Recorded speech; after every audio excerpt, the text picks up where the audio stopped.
সন্ধ্যায় ব্যালকনিতে কাপড় শুকাতে দিতে গিয়ে ছেলে বল, মা, আমি চাই এই সংসারের কাপড়গুলো আমাদের দুজনের হোক। সন্ধ্যায় কাপড় শুকাতে দিচ্ছিলাম ব্যালকনিতে। ছেলে এসে সাহায্য করতে লাগল। একটা শাড়ি ধরতে গিয়ে আমাদের হাত স্পর্শ হল। সে হাত সরাল না। আমিও সরালাম না। কিছুক্ষণ এভাবে দাঁড়িয়ে রইলাম। হঠাৎ সে বলল, মা, তুমি এই বাড়ির সব কিছু একা একা সামলাও। আমি বললাম, তুই তো আছিস। সে শাড়িটা দড়িতে ঝুলিয়ে দিয়ে বলল, মা, আমি সাহায্য করি ছেলে হিসেবে, কিন্তু আমি চাই আমি তোমার পাশে থাকি স্বামী হিসেবে। আমি থমকে গেলাম। সে আমার দিকে এগিয়ে এসে বলল, এই কাপড়গুলো, এই সংসার, সবকিছু আমি তোমার সাথে ভাগ করে নিতে চাই। আমি বললাম, তুই কি বলছিস? সে আমার হাত ধরল। মা, আমি তোমাকে একজন নারী হিসেবে ভালোবাসি। আমি চাই তুমি আমার স্ত্রী হও। যে ব্যালকনিতে হাওয়া বইছিল, কাপড়গুলো উঠছিল। সে বলল, মা, আমরা একসাথে এই বাড়ি সাজাব, একসাথে সংসার করব। আমার মন দোলা খেতে লাগল হাওয়ার সাথে। ছেলে, এসব তো হয় না, কাপা গলায় বললাম। সে আরও কাছে এসে বলল, কেন হবে না? আমি তোমাকে খুশি রাখব, যত্ন করব। সূর্য ডুবে যাচ্ছিল আকাশে, কিন্তু তার প্রেমের সূর্য আমার মনে উদিত হচ্ছিল। এই গল্পটি সম্পূর্ণ শুনলে আপনাদের পানি অটোমেটিক বের হয়ে যাবে, সো যত দ্রুত সম্ভব হাতের কাছে টিস্যু নিয়ে বসে পড়ো। বিছানার চাদর যেন নষ্ট না হয় সেটা সম্পূর্ণ খেয়াল রাখার অনুরোধ জানিয়ে গল্পটি এখন শুরু করব। তার আগের সর্বশেষ অনুরোধ, দয়া করে এমন পানি বের করার গল্প নিয়মিত শুনতে আমাদের চ্যানেলটি সকলেই সাবস্ক্রাইব করুন। ধন্যবাদ। হ্যালো বন্ধুরা, আমার নাম রাধিকা দাস। আমার বয়স 40 বছর। আমার স্বামীর নাম সুদীপ দাস, বয়স 43 বছর। আমাদের 2 সন্তান, রাজীব আর পুষ্পা। রাজীব 18 বছর বয়সী, কলেজে পড়ে। পুষ্পা 10 বছর বয়সী, স্কুলে যায়। আমার স্বামী সুদীপ ব্যবসার কাজে প্রায় বাইরে থাকে। এই 6 মাস ধরে সে দিল্লিতে একটা নতুন প্রকল্পে কাজ করছে। ফলে বাড়িতে আমি একাই সব সামলাতে হয়। রাজীব ছেলেটা অবশ্য অনেক সাহায্য করে। বাজার করে, ছোট বোনের স্কুলের খোঁজখবর রাখে। এই ঘটনাটা ঘটল গত সপ্তাহে। সন্ধ্যাবেলা আমি কাপড়গুলো শুকাতে দিচ্ছিলাম ব্যালকনিতে। রাজীব এসে সাহায্য করতে লাগল। এমন সময় হঠাৎ করে প্রতিবেশীর বাড়ি থেকে আওয়াজ এলো, চোর, চোর। আমি আর রাজীব দুজনেই ভয় পেয়ে গেলাম। রাজীব বলল, মা, মনে হয় কাকুর বাড়িতে চুরি হচ্ছে গি। আমি বললাম, পুলিশে খবর দেওয়া উচিত। কিন্তু রাজীব বলল, আগে দেখি কি হচ্ছে। মা, তুমি এই কাপড়গুলো নিয়ে ভিতরে চলে যাও। আমি গিয়ে দেখে আসি। আমি তাকে একা যেতে দিতে চাইলাম না। বললাম, না রে, তুই যাবি না, বিপদ হতে পারে কি। কিন্তু রাজীব জোর করল, মা, আমি তো এখন বড় হয়ে গেছি, তুমি চিন্তা করো না, আমি কাকুদের বাড়ির দেয়ালের উপাস থেকে দেখে আসব। এই বলে সে চলে গেল। আমি খুব চিন্তিত হয়ে পড়লাম। পুষ্পা তখন পড়ার ঘরে বসে হোমওয়ার্ক করছিল। আমি তার কাছে গিয়ে বললাম, মা, পুষ্পা দাদা গেছে পাশের বাড়িতে, তুই এখানে বসে থাক, আমি ব্যালকনি থেকে দেখছি। পুষ্পা বলল, মা, কি হয়েছে? তুমি এত চিন্তিত দেখাচ্ছ কেন? আমি বললাম, কিছু না মা, তুই পড়াশোনা করবু। ব্যালকনিতে গিয়ে দেখি রাজীব পাশের বাড়ির দেয়ালের কাছে দাঁড়িয়ে কিছু দেখার চেষ্টা করছে। হঠাৎ সেখান থেকে একটা লোক দৌড়ে পালিয়ে গেল। রাজীব সেই লোকের পিছনে দৌড়াল। আমার হৃদস্পন্দন বেড়ে গেল। রাজীব বলে চিৎকার করলাম। কিন্তু সে তো অনেক দূরে চলে গেছে। প্রতিবেশী চৌধুরী কাকু তখন বাইরে এসেছেন। তিনি আমাকে দেখে বললেন, রাধিকা, তোমার ছেলে এদিকে এসেছিল। একটা চোর ছিল আমার বাড়িতে। রাজীব সেই চোরের পিছনে দৌড়ে গেছে। আমি বললাম, কাকু, রাজীব কোন দিকে গেল?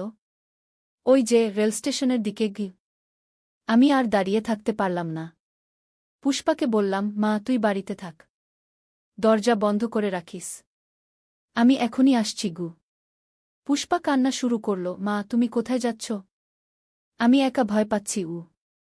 আমি তাকে বুকে জড়িয়ে ধরে বললাম, কিছু হবে না মা, তোর দাদাকে খুঁজে আনতে যাচ্ছি, তুই ভয় পেজো না। চৌধুরী কাকু বললেন, আমিও তোমার সাথে যাব। এই অন্ধকারে তুমি একা যেও না। আমরা দুজনে বেরিয়ে পড়লাম। রেলস্টেশনের দিকে যেতে যেতে চৌধুরী কাকু বললেন, চোরটা আমার বাড়ির জানালার কাচ ভেঙে ভিতরে ঢুকেছিল। আমি তখন টিভি দেখছিলাম। আওয়াজ শুনে গিয়ে দেখি একটা লোক আমার স্ত্রীর গহনার বাক্স নিয়ে পালানোর চেষ্টা করছে। আমি বললাম, তারপর? আমি চিৎকার করে উঠলাম। লোকটা তখন বাক্স ফেলে দিয়ে জানালা দিয়েই পালিয়ে গেল। সেই সময় তোমার রাজীব এসে পড়ল। আমরা রেল স্টেশনের কাছে পৌঁছে দেখি রাজীব সেখানে নেই। আমি খুব চিন্তিত হয়ে পড়লাম। চৌধুরী কাকু বললেন, চল পুলিশ স্টেশনে যাই, ওরা খোঁজ করবে গু। কিন্তু ঠিক সেই সময় রাজীবকে দেখতে পেলাম। সে একটা পুলিশের সাথে হেঁটে আসছে। আমি দৌড়ে গিয়ে তাকে জড়িয়ে ধরলাম। মা, ভয় পেও না, আমি ঠিক আছি, রাজীব বলল। পুলিশ সাহেব বললেন, এই ছেলেটি চোরটাকে ধরতে সাহায্য করেছে। ওই যে দেখুন, ওটাই সেই চোর গ। দূরে দেখলাম কয়েকজন পুলিশ একটা লোককে নিয়ে আসছে। রাজীব আমাকে বলল, মা, চোরটা রেল স্টেশনের কাছে একটা পরিত্যক্ত বিল্ডিংয়ে লুকিয়েছিল। আমি পুলিশকে সেই জায়গাটা দেখিয়ে দিয়েছি। চৌধুরী কাকু খুশি হয়ে বললেন, বাহ রাজীব, তুমি তো সত্যিকারের একজন বীর। পুলিশ সাহেব বললেন, এই ছেলেটা খুবই সাহসী। তবে পরবর্তীতে এরকম পরিস্থিতিতে প্রথমে আমাদের জানানো উচিত কে। আমি রাজীবকে বললাম, তুই তো আমার চোখের সামনে থেকে হারিয়ে গিয়েছিলি। আমি কত ভয় পেয়েছিলাম। রাজীব বলল, মা, আমি জানতাম তুমি চিন্তিত হবে। কিন্তু চোরটাকে পালিয়ে যেতে দিতে পারতাম না গে। বাড়ি ফেরার পথে চৌধুরী কাকু বলতে লাগলেন, রাধিকা, তোমার ছেলে সত্যিই খুব ভালো। তুমি তার জন্য গর্ব করতে পারো। বাড়িতে পৌঁছে দেখি পুষ্পা জানালার কাছে দাঁড়িয়ে আমাদের জন্য অপেক্ষা করছে। আমাদের দেখে সে দৌড়ে এসে রাজীবকে জড়িয়ে ধরল। দাদা, তুমি কোথায় গিয়েছিলে? আমি কত ভয় পেয়েছি। রাজীব তার মাথায় হাত বুলিয়ে বলল, কিছু হয়নি পুষ্পা, এখন আমি এসে গেছি গু। সেদিন রাতে খাওয়ার সময় রাজীব বলল, মা, আমি ভাবছিলাম, বাবা এত দূরে থাকে, তুমি একা সব সামলাতে হয়। আমি তোমার আরও বেশি সাহায্য করব। আমি বললাম, তুই তো ইতিমধ্যেই অনেক সাহায্য করিস গু। না মা, আমি বলতে চাইছি, এই সংসারের সব দায়িত্ব আমি তোমার সাথে ভাগ করে নিব। তুমি আর একা নও। এই কথা শুনে আমার মনে একটু আশ্চর্য লাগল। ছেলেটা এত বড় হয়ে গেছে, সত্যিই সে এখন একটা পরিবারের দায়িত্ব নিতে পারে। পুষ্পা বলল, দাদা, তুমি তো আজকে একটা চোর ধরেছ। আমার দাদা একটা হিরো। রাজীব হেসে বলল, হিরো না পুষ্পা, আমি শুধু যেটা ঠিক মনে করেছি সেটাই করেছি গি। রাতে শোয়ার আগে রাজীব আমার কাছে এসে বলল, মা, আজকের ঘটনা থেকে আমি বুঝলাম যে এই বাড়ির, এই পরিবারের নিরাপত্তার দায়িত্ব এখন আমারও। বাবা না থাকলে আমিই তো এই বাড়ির পুরুষ গ। আমি তার কপালে চুমু দিয়ে বললাম, হ্যাঁ রে, তুই এখন বড় হয়ে গেছিস। পরদিন সকালে উঠে দেখি রাজীব ইতিমধ্যে উঠে পড়েছে। সে রান্নাঘরে গিয়ে চা করছে। মা, তুমি আর ঘুমাও, আমি চা বানিয়ে দিচ্ছি গু। আমি বললাম, না রে, আমি উঠে পড়েছি, তুই কলেজের জন্য তৈরি হোক। মা, আজকে আমার ক্লাস নেই, ছুটির দিন খু। সেই দিনটা রাজীব পুরো সময় বাড়িতে কাটাল। সকালে বাজার করল, দুপুরে পুষ্পার সাথে খেল, বিকেলে তার পড়াশোনায় সাহায্য করল। সন্ধ্যায় আবার আমরা ব্যালকনিতে কাপড় শুকাতে গেলাম। রাজীব আমাকে সাহায্য করতে লাগল। একটা শাড়ি ধরতে গিয়ে আমাদের হাত স্পর্শ হল। হঠাৎ রাজীব বলল, মা, কাল রাতে আমার একটা স্বপ্ন হয়েছিল। কি স্বপ্ন? স্বপ্নে দেখলাম আমি একটা বড় বাড়িতে থাকি। সেই বাড়িতে তুমি আছো, পুষ্পা আছে, আর আছে আমার একটা স্ত্রী গো। আমি হেসে বললাম, বিয়ের কথা ভাবতে শুরু করেছিস নাকি? রাজীব একটু লজ্জা পেয়ে বলল, হ্যাঁ মা, আমি ভাবি যে আমি বিয়ে করার পর আমার স্ত্রী এই বাড়িতে এসে আমাদের সাথে থাকবে। তখন তুমি আর একা থাকবে না গি। এই কথা শুনে আমার মন খারাপ হয়ে গেল। আমি ভাবলাম, ছেলে একদিন বিয়ে করে অন্য বাড়িতে চলে যাবে, তখন আমি সত্যিই একা হয়ে যাব। রাজীব আমার মুখের অভিব্যক্তি দেখে বলল, মা, তুমি কি ভাবছ? আমি বললাম, কিছু না রে, তোর বিয়ের কথা শুনে একটু অন্যরকম লাগল গু। কেন মা? তুমি তো খুশি হওয়ার কথা, তোর একটা পুত্রবধূ আসবে। হ্যাঁ রে, সেটাই। কিন্তু রাজীব বলল, মা, তুমি কিন্তু ভুল ভাবছ। আমি বিয়ে করার পর এই বাড়ি ছেড়ে যাব না। আমার স্ত্রী এই বাড়িতে এসে থাকবে, আমরা সবাই একসাথে থাকব। এই কথা শুনে আমার মনটা একটু হালকা হল। কিন্তু মা, এখনো অনেক সময় আছে, আমি এখন শুধু তোমার যত্ন নিতে চাই। সেই রাতে খাওয়ার পর আমরা সবাই টিভি দেখছিলাম। একটা পারিবারিক সিরিয়াল চলছিল। সেখানে একটা মা আর তার ছেলের মধ্যে খুব ভালো বন্ধুত্ব দেখাচ্ছিল। পুষ্পা বলল, দেখ দাদা, এই মা ছেলে কত ভালো বন্ধু। রাজীব বলল, হ্যাঁ, আমি আর মাও তো এরকমই, তাই না মা? আমি বললাম, হ্যাঁ রে। টিভিতে দেখাচ্ছিল যে সেই ছেলেটি তার মায়ের জন্য খুব যত্নশীল। সে তার মায়ের সব কাজে সাহায্য করে, তার সাথে সব সময় কাটায়। রাজীব বলল, মা, আমি চাই আমরাও এরকম। আমি তোমার সব কাজে সাহায্য করব। পুষ্পা হাসতে হাসতে বলল, দাদা, তুমি তো এমনিতেই মায়ের অনেক সাহায্য করগু, কিন্তু আমি আরও বেশি করতে পারি গু। সেই রাতে ঘুমানোর আগে আমি রাজীবকে বললাম, তুই এত বেশি আমার জন্য চিন্তা কর কেন? রাজীব বলল, মা, তুমি তো আমাদের জন্য সব কিছু কর। বাবা নেই, তুমি একা সব সামলাও। আমি তোমার কষ্ট দেখতে পারি না গি। আমি তার মাথায় হাত রেখে বললাম, তুই খুব ভালো ছেলে রে গি। মা, আমার একটা প্রশ্ন আছে গি। বল। তুমি কি কখনো একা একা কান্না কর? এই প্রশ্ন শুনে আমি চমকে উঠলাম। আসলে সত্যিই কখনো কখনো যখন খুব কষ্ট হয়, আমি একা একা কান্না করি। কেন এমন প্রশ্ন করছিস? কারণ কয়েকবার রাতে আমি তোমার কান্নার আওয়াজ শুনেছি গি। আমি বললাম, না রে, তুই ভুল শুনেছিস গু। কিন্তু রাজীব বলল, মা, তুমি যদি কখনো কান্না পাও, তাহলে আমার কাছে এসো। আমি তোমার সাথে থাকব। এই কথা শুনে আমার চোখ ভিজে এলো।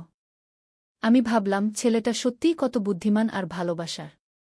পরের কয়েকটা দিন রাজীব আমার খুব কাছে থাকতে লাগল। সকালে উঠেই সে আমার খোঁজ নিত। রাতে ঘুমানোর আগে আমার সাথে কথা বলত। একদিন সন্ধ্যায় আমি রান্নাঘরে রান্না করছিলাম। রাজীব এসে আমার পাশে দাঁড়াল। মা, আমি তোমাকে সাহায্য করব। তুই পারবি? হ্যাঁ, আমি শিখতে চাই। আমিও তো রান্না জানা উচিত। সে সত্যিই খুব মনোযোগ দিয়ে রান্না শিখতে লাগল। আমি তাকে সবকিছু শেখাতে লাগলাম। মা, আমি চাই আমি এই বাড়ির সব কাজ জানি। তাহলে তুমি অসুস্থ হলে বা কোনো সমস্যা হলে আমি সব সামলাতে পারব গু। আমি খুশি হয়ে বললাম, তুই সত্যিই একটা ভালো ছেলে গু। এভাবে কয়েক সপ্তাহ কেটে গেল। রাজীব ইতিমধ্যে অনেক কাজ শিখে গেছে। সে রান্না করতে পারে, কাপড় কাচতে পারে, ঘর পরিষ্কার করতে পারে। একদিন আমার একটু জ্বর এলো।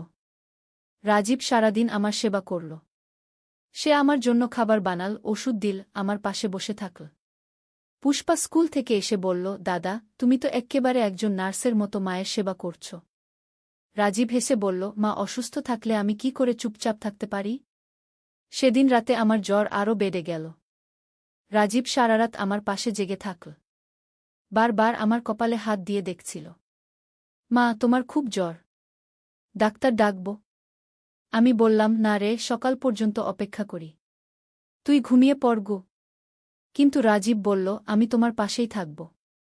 তুমি ঘুমাও। সারারাত সে আমার পাশে চেয়ারে বসে থাকল। কখনো আমার কপালে ভেজা কাপড় রাখছিল, কখনো পানি খাওয়াচ্ছিল।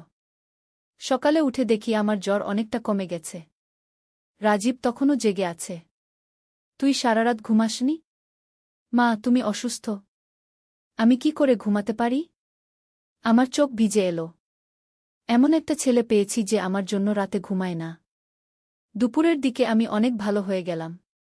রাজীব তখন একটু ঘুমিয়ে নিল। পুষ্পা আমার কাছে এসে বলল, মা, দাদা তোমার জন্য সারারাত জেগেছিল। সে তোমাকে কত ভালোবাসে।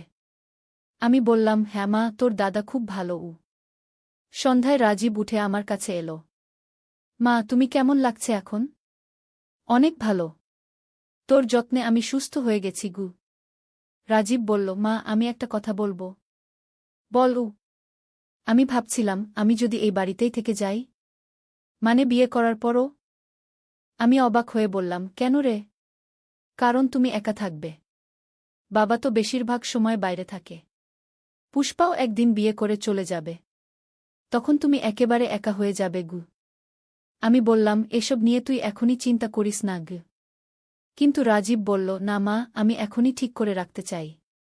আমি এই বাড়িতেই থাকব। আমার স্ত্রী এখানে এসে থাকবে। আমরা সবাই একসাথে একটা বড় পরিবার হয়ে থাকব। এই কথা শুনে আমার মনটা ভালো হয়ে গেল।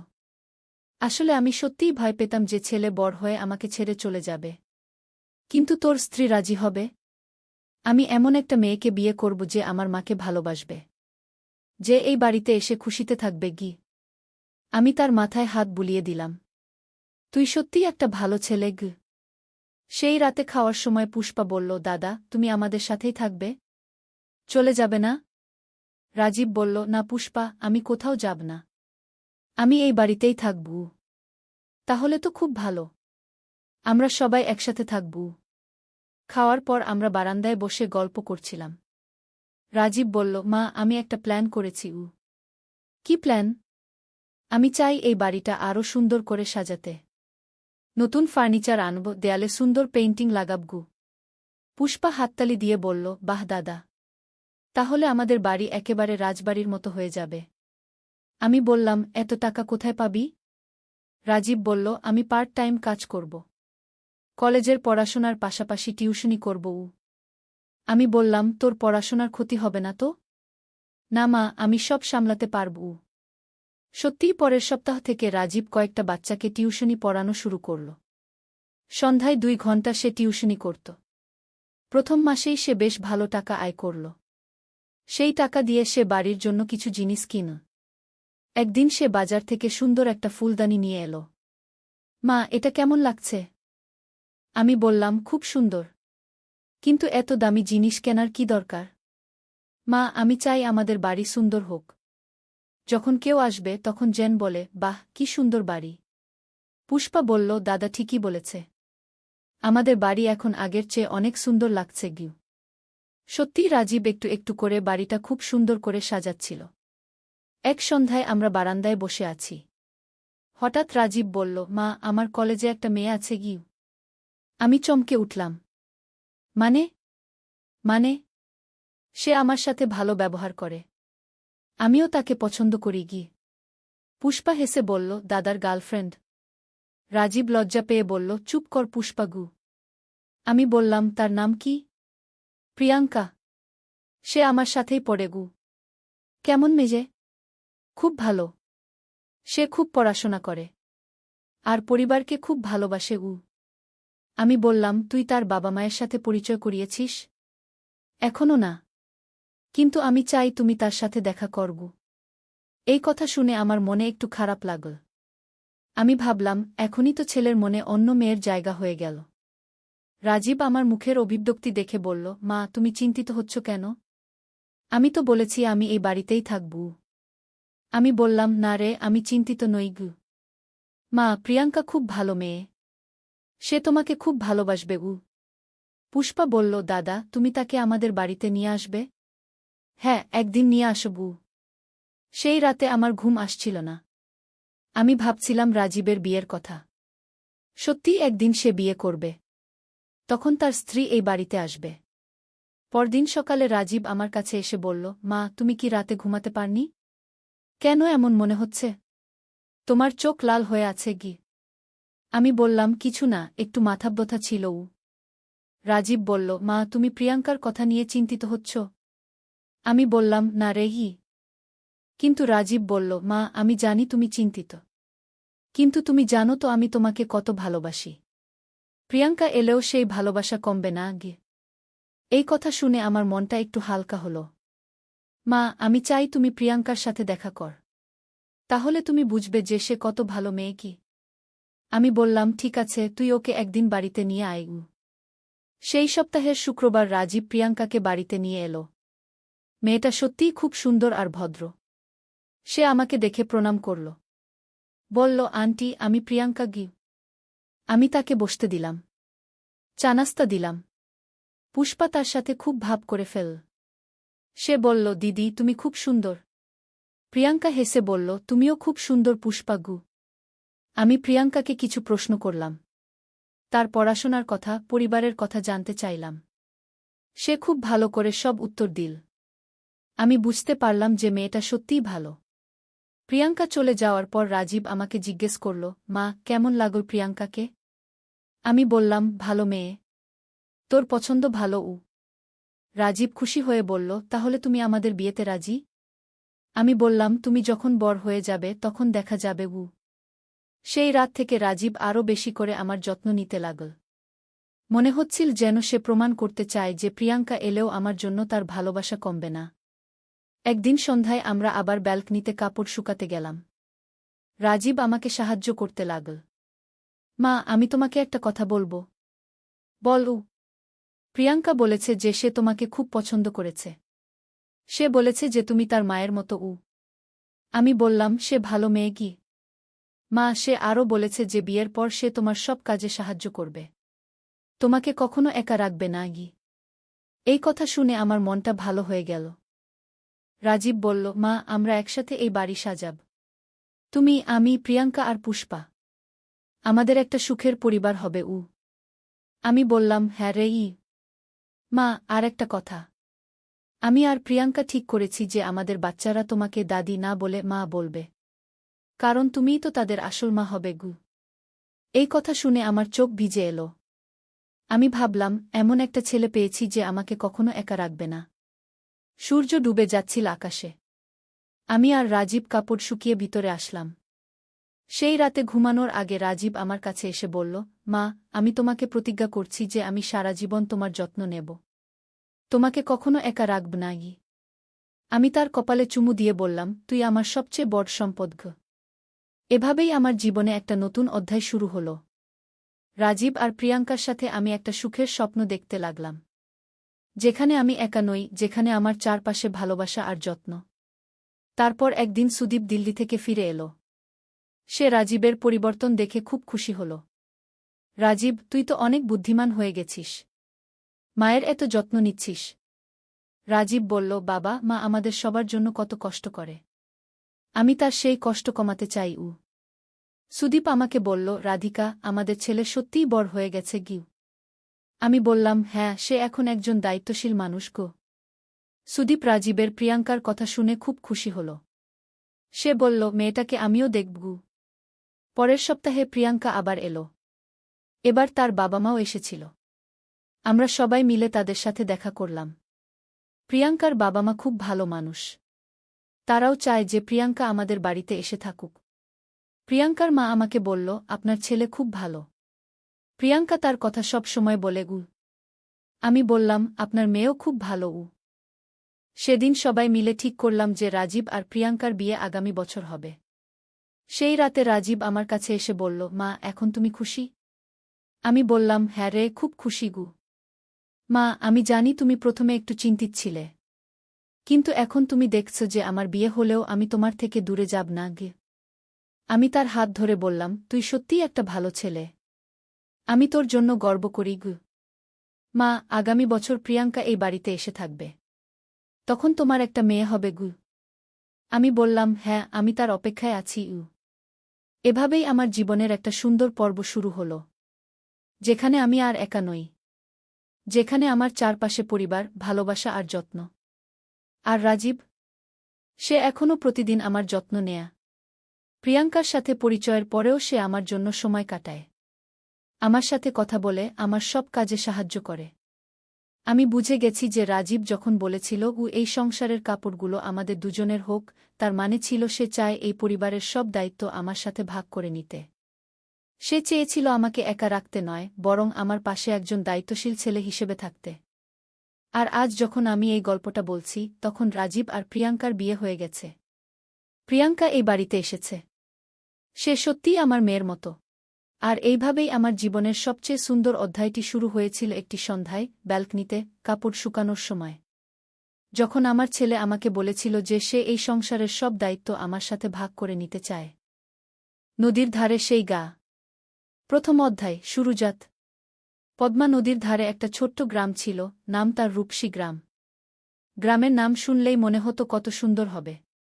আর সত্যিই গ্রামটা ছিল অপূর্ব সুন্দর। সবুজ ধানক্ষেত, নারিকেল আর সুপারি গাছের সারি, আর নদীর শীতল হাওয়া, সব মিলিয়ে এক স্বর্গের মতো জায়গা। এই গ্রামেই থাকত একটা ছেলে, নাম তার আলম। বয়স তখন 17 কি 18 হবে। ফর্সা রং, লম্বা চুল, আর চোখে একটা স্বপ্ন, বড় হয়ে সে লেখক হবে। প্রতিদিন সন্ধ্যায় নদীর ধারে বসে সে লিখত তার ডায়েরিতে।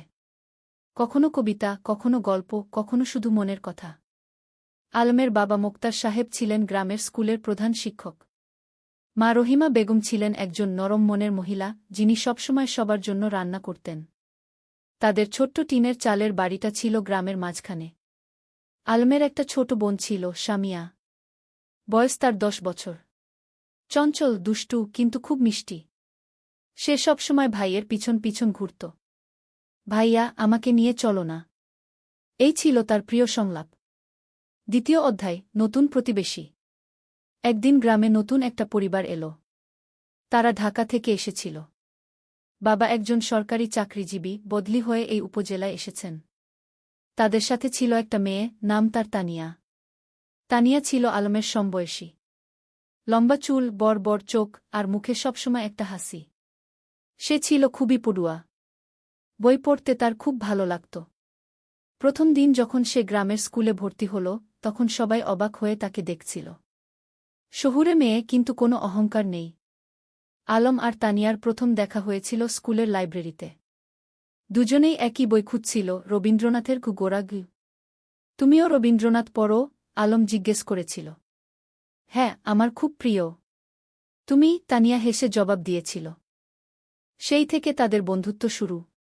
প্রতিদিন স্কুলে, লাইব্রেরিতে, আর কখনো কখনো নদীর ধারে বসে তারা গল্প করত। সাহিত্য নিয়ে, জীবন নিয়ে, স্বপ্ন নিয়ে। তৃতীয় অধ্যায়, স্বপ্নের কথা। একদিন সন্ধ্যায় নদীর ধারে বসে আলম তানিয়াকে বলল, জানো, আমি বড় হয়ে লেখক হতে চাই।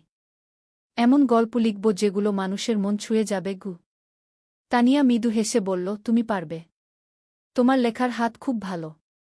তুমি যা লিখো তাতে আন্তরিকতা আছে গি। তুমি কি হতে চাও? আলম জিজ্ঞেস করল। আমি শিক্ষিকা হতে চাই।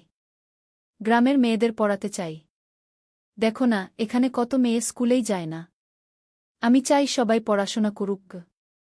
তানিয়ার কথা শুনে আলম অবাক হল। এতটা সরল, এতটা নিঃস্বার্থ স্বপ্ন।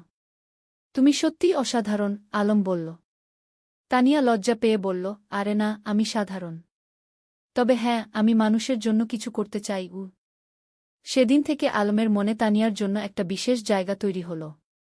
সে বুঝতে পারছিল না এটা কি অনুভূতি, কিন্তু তানিয়াকে না দেখলে তার দিন ভালো যেত না। চতুর্থ অধ্যায়, বর্ষাকাল। বর্ষা এলো।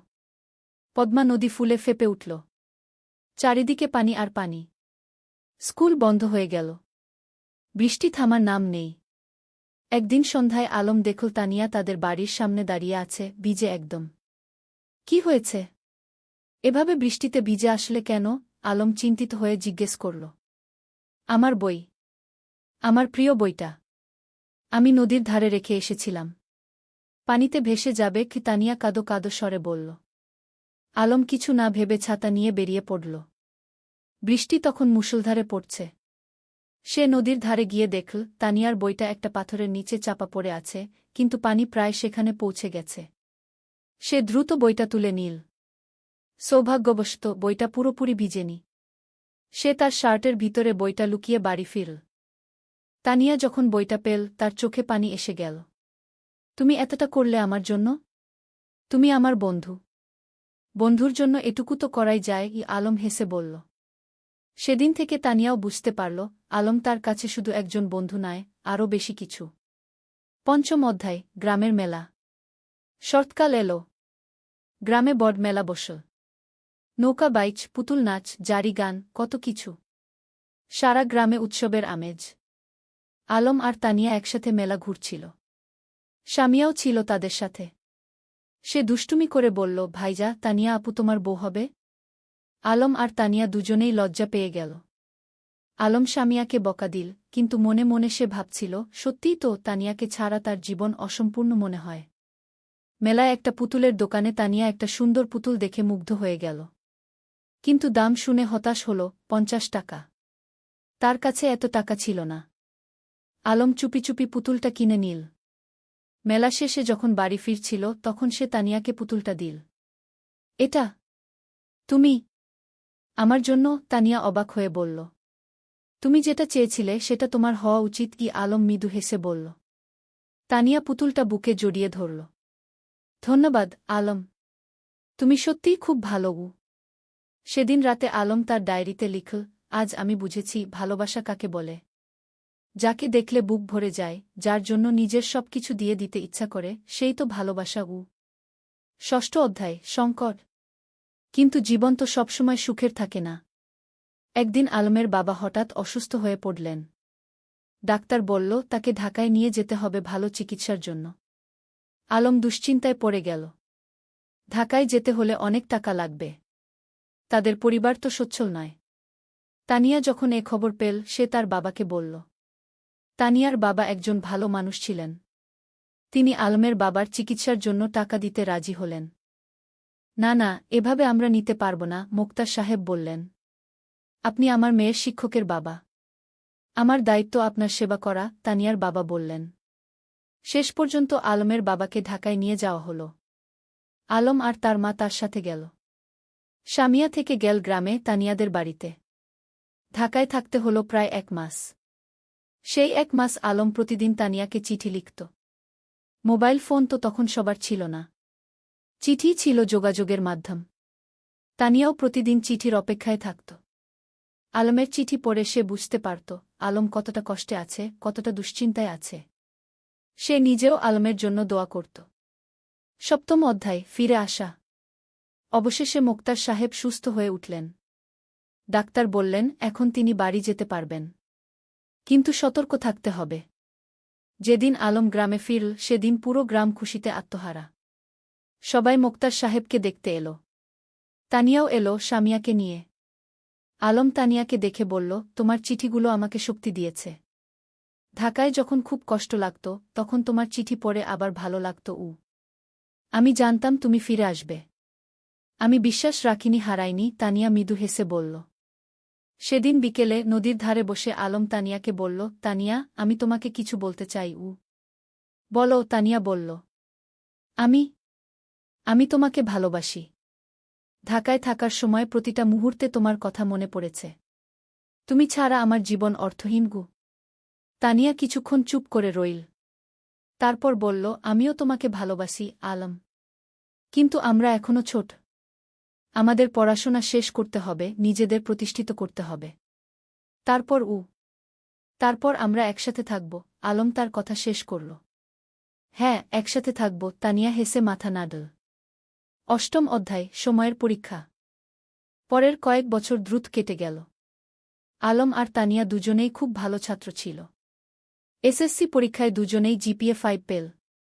এরপর তারা ঢাকায় কলেজে ভর্তি হল। আলম নটরডেম কলেজে আর তানিয়া হলিক্রস কলেজে। গ্রাম ছেড়ে শহরে আসতে হল। শহরের জীবন ছিল অন্যরকম। ব্যস্ততা, ভিড়, শব্দ, সবকিছু গ্রামের থেকে আলাদা। কিন্তু আলম আর তানিয়া তাদের লক্ষ্য থেকে বিচলিত হল না। প্রতি সপ্তাহান্তে তারা দেখা করত। কখনো রমনা পার্কে, কখনো টিএসসিতে, কখনো কোনো বইয়ের দোকানে। তারা একে অপরকে উৎসাহ দিত, সাহস দিত। এইচএসসি পরীক্ষায়ও দুজনেই ভালো ফল করল। আলম ঢাকা বিশ্ববিদ্যালয়ে বাংলা সাহিত্যে ভর্তি হল আর তানিয়া শিক্ষা বিভাগে। কিন্তু বিশ্ববিদ্যালয়ের জীবনে নতুন চ্যালেঞ্জ এল। রাজনীতি, সেশনজট, আর্থিক সংকট, নানা সমস্যা। কখনো কখনো আলমের মনে হতো সে হয়তো লেখক হতে পারবে না। তানিয়াও মাঝে মাঝে হতাশ হতো। কিন্তু তারা একে অপরকে সাহায্য করত। আলম যখন হতাশ হতো তানিয়া তাকে মনে করিয়ে দিত তার স্বপ্নের কথা।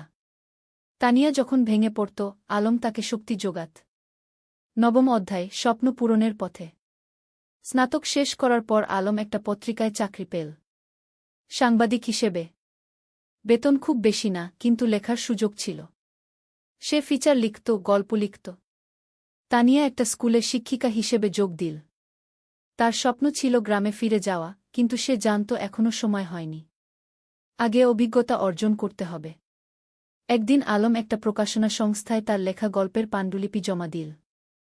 সে একটা উপন্যাস লিখেছিল, নদীর ধারে সেই গাগু।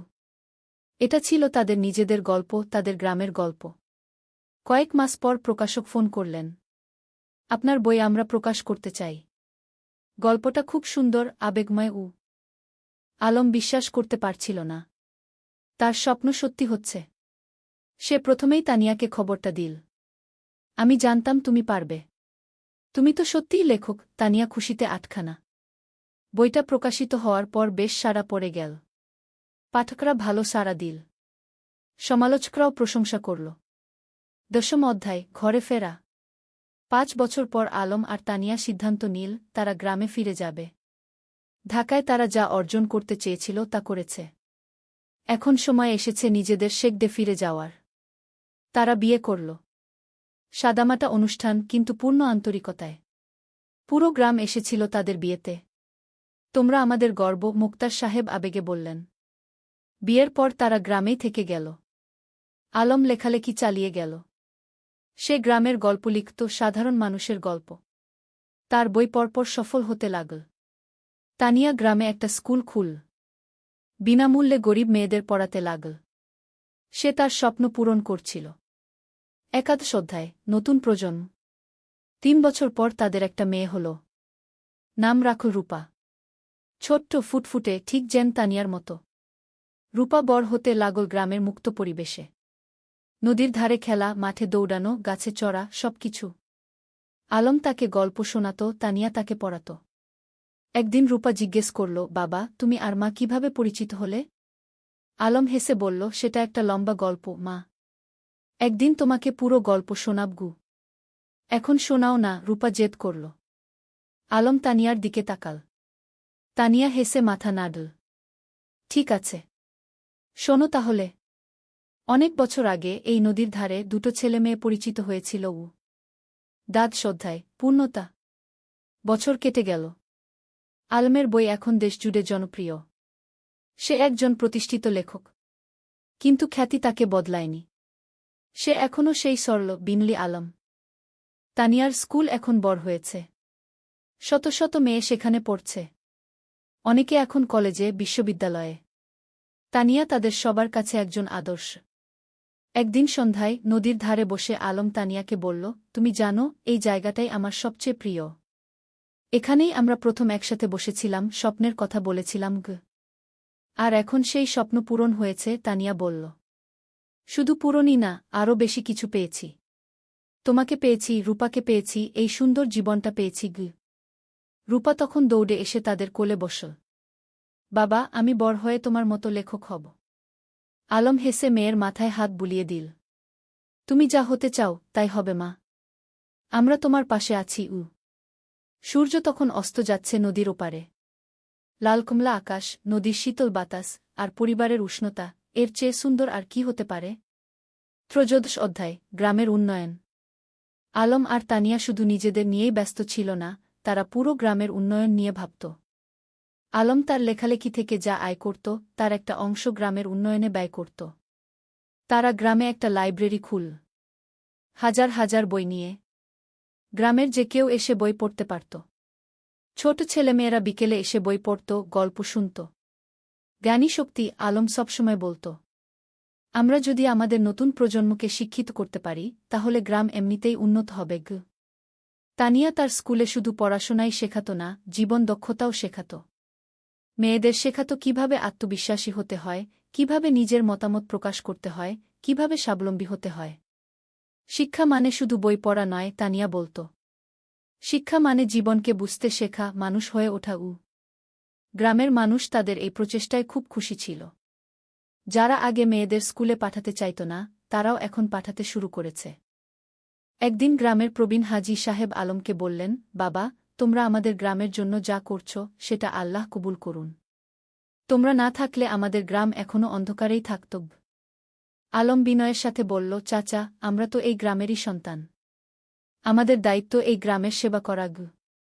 চতুর্দশ অধ্যায়, বাধা আর সংগ্রাম। কিন্তু জীবন তো সবসময় মসৃণ পথে চলে না। একদিন গ্রামে একটা বড় সমস্যা দেখা দিল। পদ্মা নদীর ভাঙন শুরু হল। প্রতিদিন নদী গ্রামের জমি গিলে খাচ্ছে। অনেক পরিবার তাদের বাড়িঘর হারাচ্ছে। ফসলের জমি নদীতে তলিয়ে যাচ্ছে। মানুষ আতঙ্কিত। আলম আর তানিয়া বসে থাকল না। তারা একটা সভা ডাকল। পুরো গ্রামের মানুষ এলো। আমরা যদি একসাথে কাজ করি, তাহলে আমরা নদীর ভাঙন রোধ করতে পারব, আলম বলল। আমাদের সরকারের কাছে দরখাস্ত দিতে হবে, আমাদের নিজেদেরও কিছু পদক্ষেপ নিতে হবে গু। তারা একটা কমিটি গঠন করল। জেলা প্রশাসকের কাছে দরখাস্ত দিল। সংবাদপত্রে লিখল। আলম তার লেখনির মাধ্যমে এই সমস্যা তুলে ধরল সারা দেশে। কয়েক মাসের সংগ্রামের পর সরকার নড়েচড়ে বসল। নদীর তীরে বাঁধ নির্মাণের কাজ শুরু হল। ধীরে ধীরে ভাঙন থামল। গ্রামের মানুষ স্বস্তির নিঃশ্বাস ফেল। তোমরা আমাদের গ্রামকে বাঁচিয়েছ, একজন বৃদ্ধ আলমকে আশীর্বাদ করলেন। আমরা সবাই মিলে বাঁচিয়েছি, আলম বলল। এটা সবার প্রচেষ্টার ফল। পঞ্চদশ অধ্যায়, রূপার স্বপ্ন। রূপা এখন 10 বছরের। খুব মেধাবী মেয়ে। স্কুলে সব সময় প্রথম হয়। কিন্তু শুধু পড়াশোনায় নয়, সে খেলাধুলায়, গানেও ভালো। একদিন রূপা তার বাবা-মাকে বলল, আমি ডাক্তার হতে চাই। গ্রামের মানুষদের সেবা করব। আলম আর তানিয়া খুশি হল। তাদের মেয়ে অন্যের সেবা করতে চায়, এর চেয়ে বড় গর্বের আর কি হতে পারে? তুমি যা হতে চাও, আমরা তোমাকে সাহায্য করব, তানিয়া বলল। কিন্তু রূপার একটা শর্ত ছিল। আমি ঢাকায় না, গ্রামেই থাকব। এখানেই পড়ব, এখানেই ডাক্তারি করব গু। আলম হেসে বলল, কেন মা? ঢাকায় তো ভালো সুযোগ পাবে গু। বাবা, তুমি আর মা যেমন গ্রামে ফিরে এসেছ, আমিও তাই চাই। গ্রামের মানুষদের সবচেয়ে বেশি সাহায্যের দরকার গু। এই কথা শুনে আলমের চোখে পানি এসে গেল। তার মেয়ে তার আদর্শকে ধারণ করছে। রূপা খুব পরিশ্রমী ছিল। প্রতিদিন ভোরে উঠে পড়াশোনা করত। মায়ের স্কুলে ছোটদের পড়াতে সাহায্য করত। বাবার লেখার কাজেও হাত লাগাত। রূপা, তুমি এত কাজ করো, ক্লান্ত হয়ে যাও না? তানিয়া একদিন জিজ্ঞেস করল। না মা, আমি যখন মানুষের উপকার করি তখন আমার ভালো লাগে। ক্লান্তি লাগে না, রূপা হেসে জবাব দিল। শ্রদ্ধায় পুরস্কার। আলমের লেখালেখি এখন দেশের সীমা পেরিয়ে গেছে। তার বই অনুবাদ হয়েছে বিভিন্ন ভাষা। বিদেশেও পাঠক তৈরি হয়েছে। একদিন একটা খবর এলো, আলম জাতীয় সাহিত্য পুরস্কার পেতে যাচ্ছে। এটা দেশের সর্বোচ্চ সাহিত্য পুরস্কার। পুরো গ্রাম আনন্দে উদ্বেলিত। আমাদের আলম জাতীয় পুরস্কার পাবে, সবাই গর্ব করে বলতে লাগল। পুরস্কার দেওয়ার অনুষ্ঠান হল ঢাকায়। প্রধানমন্ত্রী নিজে পুরস্কার তুলে দিলেন আলমের হাতে। আপনার লেখা আমাদের গ্রামবাংলার প্রকৃত চিত্র তুলে ধরে, প্রধানমন্ত্রী বললেন। আপনি দেশের গর্ব। আলম বিনয়ের সাথে পুরস্কার নিল। তার মনে পড়ল সেই দিনগুলোর কথা, যখন সে নদীর ধারে বসে স্বপ্ন দেখত লেখক হওয়ার। পুরস্কার পাওয়ার পর আলম একটা বক্তৃতা দিল। এই পুরস্কার শুধু আমার একার নয়। এটা আমার স্ত্রী তানিয়ার, আমার মেয়ে রূপার, আমার গ্রামের সব মানুষের। তারা আমাকে অনুপ্রাণিত করেছে, সাহস দিয়েছে গি। তানিয়ার চোখে খুশির অশ্রু। তার স্বামী এত বড় সম্মান পেল, কিন্তু তবুও সে নিজের কৃতিত্ব সবার সাথে ভাগ করে নিচ্ছে। সপ্তদশ অধ্যায়, তানিয়ার স্বীকৃতি। আলমের পুরস্কার পাওয়ার 1 বছর পর তানিয়াও একটা সম্মান পেল। সরকার তাকে কুশেরা শিক্ষক পুরস্কার দিল। তার স্কুল থেকে যে মেয়েরা বের হয়ে গেছে, তারা এখন বিভিন্ন ক্ষেত্রে প্রতিষ্ঠিত। কেউ ডাক্তার, কেউ ইঞ্জিনিয়ার, কেউ শিক্ষক, কেউ উদ্যোক্তা। পুরস্কার নেওয়ার সময় তানিয়া বলল, আমি শুধু বীজ বপন করেছি। এই মেয়েরাই আমার আসল পুরস্কার। তারা নিজেদের প্রতিষ্ঠিত করেছে, সমাজে অবদান রাখছে গি। তার স্কুলের একজন প্রাক্তন ছাত্রী, যে এখন একজন সফল ব্যবসায়ী, মঞ্চে উঠে এসে বলল, ম্যাডাম না থাকলে আমি আজ এখানে থাকতাম না। তিনি আমাকে শুধু পড়াশোনাই শেখাননি, আত্মবিশ্বাস শিখিয়েছেন গু। রূপা তখন মঞ্চের নিচে বসে মায়ের দিকে তাকিয়েছিল, গর্বিত চোখে। আমার মা সত্যিই সেরা, সে মনে মনে বলল। অষ্টাদশ অধ্যায়, সময়ের প্রবাহ। আরও কয়েক বছর কেটে গেল। রূপা এখন 8ম শ্রেণীতে। খুব ভালো ছাত্রী। তার স্বপ্ন ডাক্তার হওয়ার, সেই স্বপ্ন এখনও অটুট। আলম এখনও লিখে যাচ্ছে।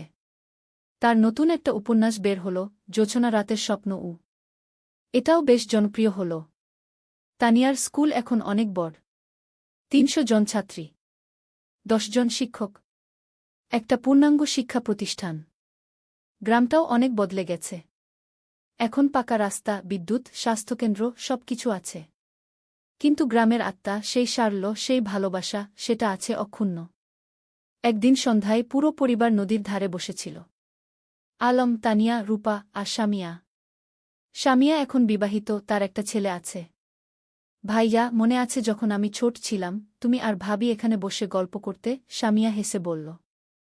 মনে আছে, আলম হেসে বলল। সেই সময়গুলো কত সুন্দর ছিল। এখনকার সময়ও কম সুন্দর নয়, তানিয়া বলল। আমরা একসাথে আছি, সুস্থ আছি, খুশি আছি, এর চেয়ে বড় সৌভাগ্য আর কি? রূপা বলল, বাবা, তোমার আর মায়ের মতো আমিও একজন ভালো মানুষকে জীবনসঙ্গী হিসেবে পেতে চাই। আলম মেয়ের মাথায় হাত রেখে বলল, তুমি পাবে মা। তবে তার আগে তোমার স্বপ্ন পূরণ করো। ডাক্তার হও। তারপর জীবনসঙ্গী খুঁজবে গু। 49 অধ্যায়, নতুন চ্যালেঞ্জ। রূপা এসএসসি পরীক্ষা দিল। ফলাফল বেরোল, জিপিএ 5। পুরো গ্রাম খুশি। আলম আর তানিয়া গর্বিত। কিন্তু এখন একটা বড় সিদ্ধান্ত নিতে হবে। রূপা ডাক্তার হতে চায় আর তার জন্য তাকে মেডিকেল কলেজে ভর্তি হতে হবে। কিন্তু গ্রামে তো মেডিকেল কলেজ নেই। বাবা, আমি ঢাকা মেডিকেলে ভর্তি হতে চাই, রূপা বলল। আলম একটু চিন্তিত হল। কিন্তু তুমি তো বলেছিলে গ্রামে থাকবে। হ্যাঁ বাবা, আমি গ্রামে ফিরে আসব। কিন্তু ভালো ডাক্তার হতে হলে ভালো প্রতিষ্ঠান থেকে পড়তে হবে। আমি 5 বছর ঢাকায় থাকব, তারপর ফিরে আসব এবং গ্রামে একটা হাসপাতাল খুলব। তানিয়া বলল, মেয়েটা ঠিকই বলছে। আমরাও তো ঢাকায় গিয়ে পড়াশোনা করেছিলাম। তারপর ফিরে এসেছি গু। রূপা ঢাকা মেডিকেল কলেজে ভর্তি হল। প্রথম দিকে গ্রাম ছেড়ে যেতে খুব কষ্ট হচ্ছিল, কিন্তু সে জানত এটা তার লক্ষ্যের জন্য প্রয়োজন। আলম আর তানিয়া প্রতি মাসে ঢাকায় যেত মেয়েকে দেখতে। রূপা ফোনে প্রতিদিন কথা বলত। 20 অধ্যায়, পরিবারের বন্ধন। 5 বছর খুব দ্রুত কেটে গেল। রূপা ডাক্তার হয়ে গেল। এমবিবিএস পাস করে ভালো ফলসহ। এখন তার সামনে অনেক সুযোগ। ঢাকার বড় বড় হাসপাতাল তাকে চাকরির অফার দিচ্ছে। কিন্তু রূপার লক্ষ্য অন্য। বাবা, আমি গ্রামে ফিরে আসছি, রূপা ফোনে বলল। তুমি নিশ্চিত? ঢাকায় তো অনেক ভালো সুযোগ, আলম বলল। বাবা, আমার স্বপ্ন তো ঢাকায় বড় ডাক্তার হওয়া নয়। আমার স্বপ্ন গ্রামের মানুষের সেবা করা গে। রূপা গ্রামে ফিরে এলো। গ্রামের মানুষ তাকে মাথায় করে নিয়ে এলো। আমাদের নিজের ডাক্তার। সে একটা ছোট ক্লিনিক খুল। বিনামূল্যে গরিব মানুষদের চিকিৎসা দিতে লাগল। যাদের সামর্থ্য আছে তারা দিত। যাদের নেই তাদের কাছ থেকে কিছু নিত না। তুমি কিভাবে চালাবে এভাবে? আলম একদিন জিজ্ঞেস করল। বাবা, তুমি তো লেখক হয়েছ মানুষের সেবা করার জন্য, মা শিক্ষিকা হয়েছে সেবার জন্য। আমিও তাই। টাকা পয়সা পরে দেখা যাবে। আলম মেয়েকে জড়িয়ে ধরল। তুমি আমাদের গর্ব। 21 অধ্যায়, নতুন সঙ্গী। রূপা যখন ক্লিনিকে ব্যস্ত তখন একদিন একজন তরুণ ডাক্তার এলো। তার নাম ফাহিম। সে ঢাকা থেকে এসেছে গ্রামাঞ্চলে স্বেচ্ছাসেবা করতে।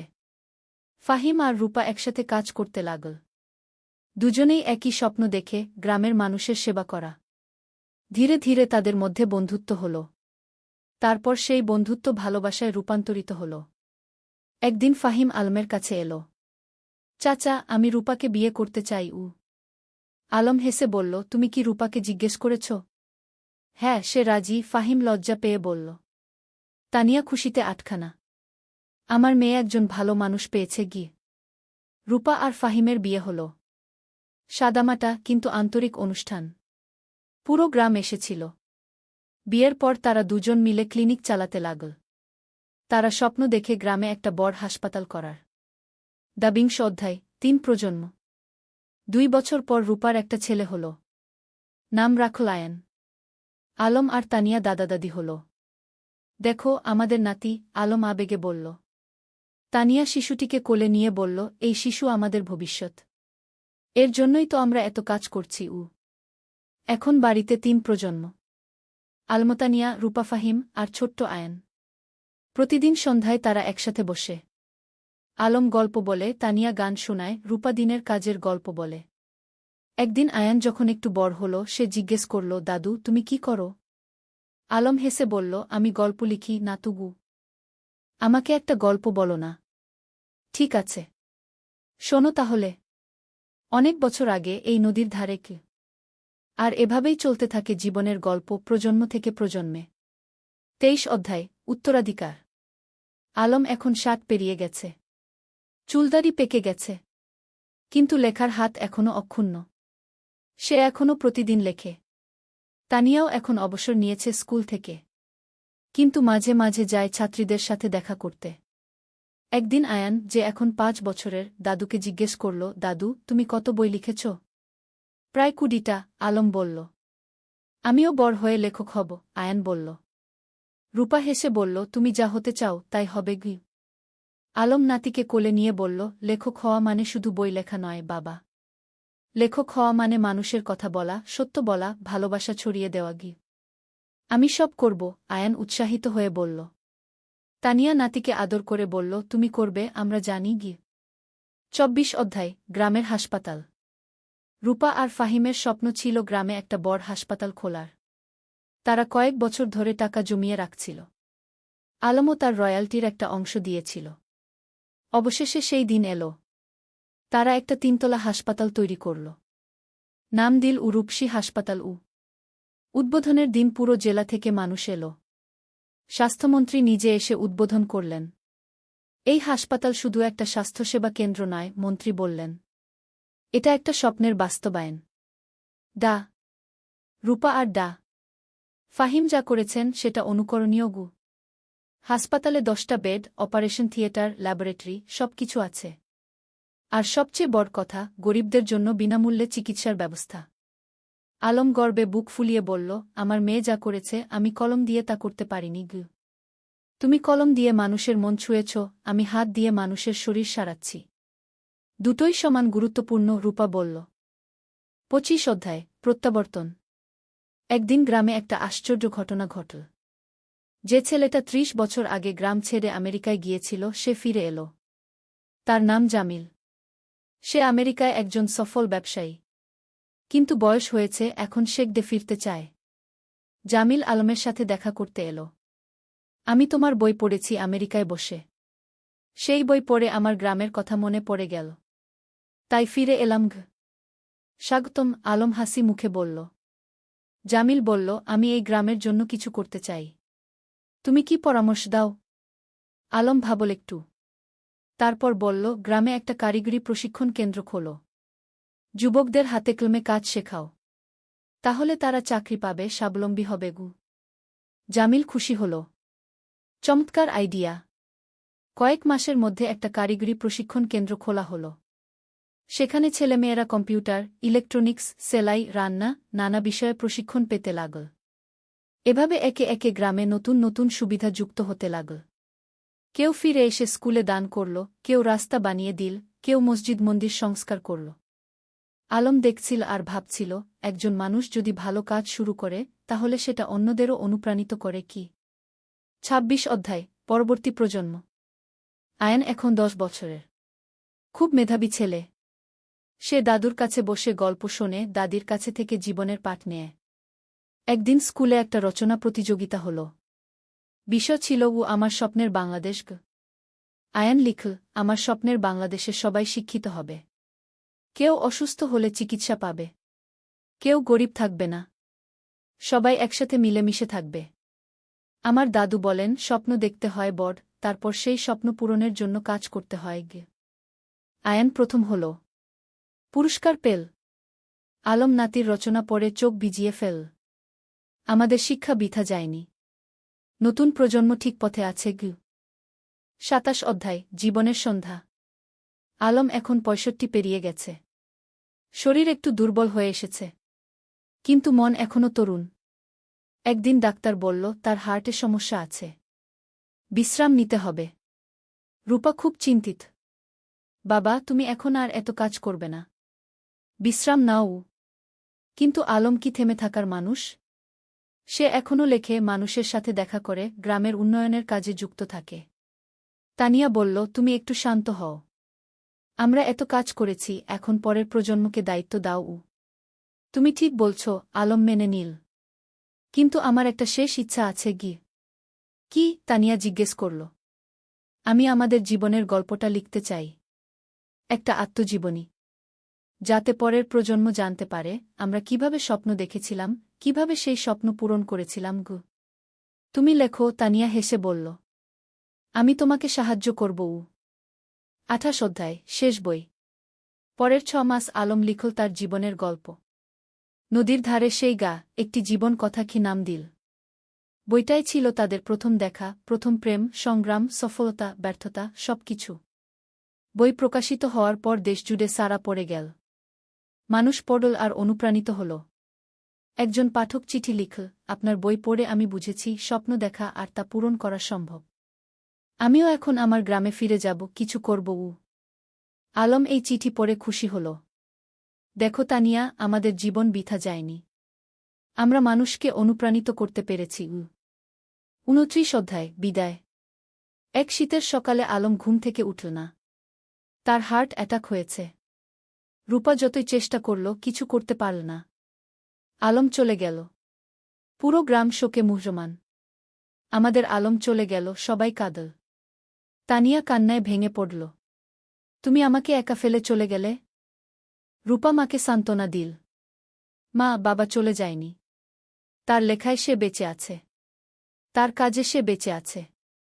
আমাদের মধ্যে সে বেঁচে আছে। গিয়ে আলমের জানাজায় হাজার হাজার মানুষ এলো। তাকে সমাহিত করা হলো গ্রামের কবরস্থানে, নদীর পাশে, যেখানে সে জীবনের অনেকটা সময় কাটিয়েছে। ৩০ অধ্যায়, উত্তরাধিকার, শেষ অধ্যায়। আলমের মৃত্যুর পর তানিয়া ভেঙে পড়েনি। সে আরও শক্ত হয়েছে। আলম চলে গেছে, কিন্তু তার স্বপ্ন চলে যায়নি। আমাকে সেই স্বপ্ন বাঁচিয়ে রাখতে হবে। সে গ্রামের লাইব্রেরিটাকে কি আলম স্মৃতি লাইব্রেরিকে নাম দিল। সেখানে আলমের সব বই রাখা হল। রূপা হাসপাতালে আরও বেশি মনোযোগী হল। বাবা চাইতেন আমি মানুষের সেবা করি। আমি তাই করব। ফাহিম তার পাশে থেকে সাহায্য করল। আয়ান, যে এখন ১৫ বছরের, দাদুর মতো লিখতে শুরু করল। সে গল্প লেখে, কবিতা লেখে। একদিন আয়ান তানিয়াকে তার লেখা একটা গল্প দেখাল। গল্পের নাম দাদুর স্বপ্ন। তানিয়া পড়ল। চোখে পানি এলো। তোমার দাদু বেঁচে আছে তোমার মধ্যে। বছরের পর বছর কেটে গেল। গ্রামটা আরও উন্নত হল। কিন্তু আলমকে কেউ ভুলল না। প্রতি বছর তার জন্মদিনে গ্রামে একটা সাহিত্য উৎসব হয়। তরুণ লেখকরা আসে, তাদের লেখা পড়ে। তানিয়া এখন ৮০ পেরিয়ে গেছে। কিন্তু এখনও প্রতিদিন স্কুলে যায়। ছাত্রীদের দেখে আসে। একদিন এক তরুণী তানিয়াকে জিজ্ঞেস করল, ম্যাডাম, আপনার আর আলম স্যারের গল্পটা কি সত্যি? তানিয়া হেসে বলল, হ্যাঁ, প্রতিটা শব্দ সত্যি। আমরা স্বপ্ন দেখেছিলাম, আর সেই স্বপ্ন পূরণ করেছিলাম। আমিও কি পারব? তরুণী জিজ্ঞেস করল। অবশ্যই পারবে, তানিয়া দৃঢ়তার সাথে বলল। শুধু স্বপ্ন দেখো, তারপর সেই স্বপ্ন পূরণের জন্য কাজ করো। আর কখনো হাল ছেড়ো না। সেদিন সন্ধ্যায় নদীর ধারে বসে তানিয়া আকাশের দিকে তাকাল। আলম, তুমি কি দেখছ? আমরা যা শুরু করেছিলাম তা এখনো চলছে। তোমার স্বপ্ন বেঁচে আছে। নদীর জল কুলকুল করে বয়ে যাচ্ছে। বাতাসে যেন আলমের কণ্ঠস্বর ভেসে এলো, আমি জানতাম তুমি পারবে। আমরা একসাথে এই স্বপ্ন দেখেছিলাম, তুমি তা বাঁচিয়ে রেখেছ। ধন্যবাদ, তানিয়া। তানিয়া হাসল। চোখে পানি, কিন্তু মুখে হাসি। ধন্যবাদ তোমাকে, আলম।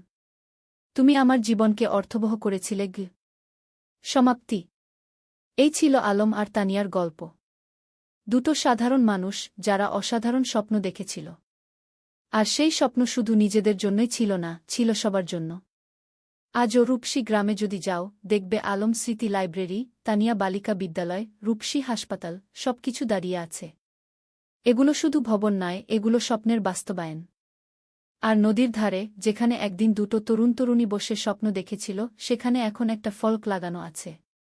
তাতে লেখা, যেখানে স্বপ্ন শুরু হয়েছিল। আলম ও তানিয়া, দুই স্বপ্নদ্রষ্টা, দুই সেবক, যারা প্রমাণ করেছেন স্বপ্ন দেখলে এবং কাজ করলে সবকিছুই সম্ভব। শিক্ষা, জীবনে স্বপ্ন দেখো বড়, তারপর সেই স্বপ্ন পূরণের জন্য নিরলসভাবে কাজ করো। নিজের জন্য নয়, সবার জন্য কিছু করার চেষ্টা করো। তাহলেই জীবন সার্থক হবে।